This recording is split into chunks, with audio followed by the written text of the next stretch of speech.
Hello guys, I'm from Top Skill Academy. இந்த சீரீஸ்ல நம்ம எதை பத்தி பார்க்க போறோம் அப்படின்னா மெத்தட்ஸ் வித் பெராமீட்டர்ஸ் தான் பார்க்க போறோம். போன சீரீஸ்ல ஒரு மெத்தட் எப்படி டிக்ளேர் பண்றது அப்படின்னு பார்த்திருப்போம். ஒரு மெத்தடை நம்ம டிக்ளேர் பண்ணணும் அப்படின்னா அதுக்கு ஆக்சஸ் ஸ்பெசிஃபையர் வேணும். ஆக்சஸ் ஸ்பெசிஃபையர் அப்படின்னா என்னன்னா நம்ம கொடுக்குற மெத்தட் வந்து பப்ளிக்கா பிரைவேட்டா அப்படின்றத ஸ்பெசிஃபை பண்ணணும். தென் ரிட்டர்ன் டைப் வேணும். அதாவது அந்த மெத்தடை கால் பண்ணோம் அப்படின்னா எதை ரிட்டர்ன் பண்ணணும். தென் அந்த மெத்தடுக்கு ஒரு நேம் கால் பண்றதுக்காக. தென் அந்த மெத்தட்ல இருக்க கண்டென்ட் பெராமீட்டர்ஸ்.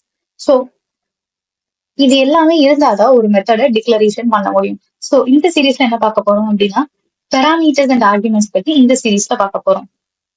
இதுதான் மெத்தட் வித் பெராமீட்டர்ஸ் அண்ட் ஆர்குமெண்ட்ஸோட ஸ்ட்ரக்சர். நம்ம நார்மலா ஒரு வேரியபிளை டிக்ளேர் பண்ணும்போது என்ன பண்ணுவோம் அப்படின்னா அதோட டேட்டா டைப் தென் அதோட நேமை யூஸ் பண்ணி நம்ம டிக்ளேர் பண்ணுவோம். அதே டிக்ளரேஷனை ஒரு மெத்தடுக்குள்ள பண்றோம் அப்படின்னா இதை பெராமீட்டர்ஸ் அப்படின்னு சொல்லுவாங்க. சோ இப்ப அந்த ஸ்ட்ரிங் நேமையும் ஏஜையும் நம்ம எங்க டிக்ளேர் பண்றோம் அப்படின்னா மெத்தடுக்கு உள்ளார நம்ம இனிஷியலைஸ் பண்றோம். இதை பெராமீட்டர்ஸ் அப்படின்னும் அந்த மெத்தடை கால் பண்ணாதான் என்ன ஆகும் அப்படின்னா அந்த மெத்தட் ரன் ஆகும். சோ அந்த மெத்தட் எங்க கால் பண்ணிருக்கோம் அப்படின்னா இங்கே கிரீட் யூசர்ஸ்னு கால் பண்ணிருக்கோம். கால் பண்ணும்போது அதுக்கான வேல்யூஸையுமே சேர்த்து கால் பண்றோம். இந்த வேல்யூஸ் என்னன்னு சொல்லுவாங்க அப்படின்னா ஆர்குமெண்ட்ஸ் அப்படின்னு சொல்லுவாங்க. அதாச்சும் நார்மலா ஒரு மெத்தடை இப்படிதான் கால் பண்ணுவோம். இப்படி கால் பண்றதுக்கு பதிலா மேல என்ன கொடுத்திருக்கோம் அப்படின்னா பெராமீட்டர்ஸ் கொடுத்திருக்கோம். இதுதான் பெராமீட்டர்ஸ் அப்படின்னு சொல்லுவாங்க. இந்த பெராமீட்டர்ஸ்க்கான வேல்யூஸ அந்த ஃபங்க்ஷனை கால் பண்ணும்போது கொடுத்தாங்க அப்படின்னா இது ஆர்குமெண்ட்ஸ். இப்ப வேல்யூ நம்ம மென்ஷன் பண்ணோம் அப்படின்னா ஒரு வேல்யூ மென்ஷன் பண்ணிக்கலாம். தென் ஏஜ்ன்றது என்னது அப்படின்னா இன்டீஜர் வேல்யூ. அதனால என்ன பண்ண வேணாம் அப்படின்னா கோட்ஸ் தர வேணாம். சோ அதனால அதை நம்ம அப்படியே மென்ஷன் பண்ணிக்கலாம். சோ இத ஆர்குமெண்ட்ஸ் அப்படின்னு சொல்லுவாங்க. இத பெராமீட்டர்ஸ் அப்படின்னு சொல்லுவாங்க.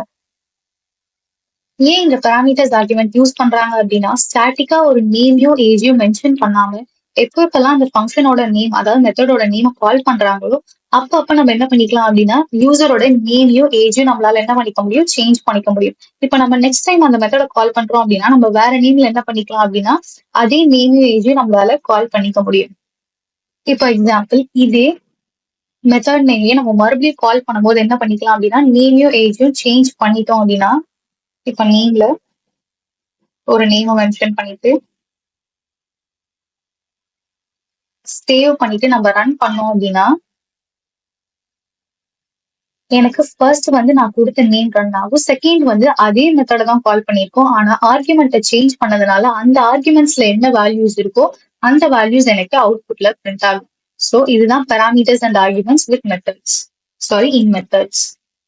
இந்த மாதிரி நம்ம எத்தனை ஆர்குமெண்ட்ஸ் வேணா என்ன பண்ணிட்டே போலாம் அப்படின்னா சேஞ்ச் பண்ணிட்டே போலாம். எப்போ அப்படின்னா நம்ம கான்ஸ்டன்டா பெராமீட்டர்ஸ் இங்க இனிஷியலைஸ் பண்ணிட்டோம் அப்படின்னா ஆர்குமெண்ட்ஸ் நம்ம எப்போ வேணுமோ நம்ம சேஞ்ச் பண்ணிட்டே போலாம். அதே மாதிரி இங்க நம்ம என்ன பண்ணிருக்கோம்னா ஸ்ட்ரிங் மெசேஜ்னு சொல்லிட்டு ஒரு வேரியபிள்ல வேல்யூஸ் ஸ்டோர் பண்ணிருக்கோம். அதாவது மெத்தட இதுக்குள்ள கால் பண்ணிருக்கோம். ஏன் அப்படின்னா இப்போ நான் மறுபடியும் பிரிண்ட் ஸ்டேட்மெண்ட்ல போடணும் அப்படின்னா இந்த கிரீட் யூசர்ஸை நான் மறுபடியும் டைப் பண்றதுக்கு பதிலா இந்த மெசேஜ்ன்றத கொடுத்தோம் அப்படின்னா எனக்கு அது ஆல்ரெடி ஒரு வேரியபிள் ஸ்டோர் ஆகியும் இருக்கும். பிரிண்ட் பண்ணவும் எனக்கு ஈஸியா இருக்கும் அப்படின்றதுனால ஸ்ட்ரிங் மெசேஜ் அப்படின்னு சொல்லிட்டு ஒரு வேரியபிள்ல கிரீட் யூசர்ஸ்ன்ற மெத்தட நம்ம கால் பண்ணிருக்கோம். For further course details, contact us.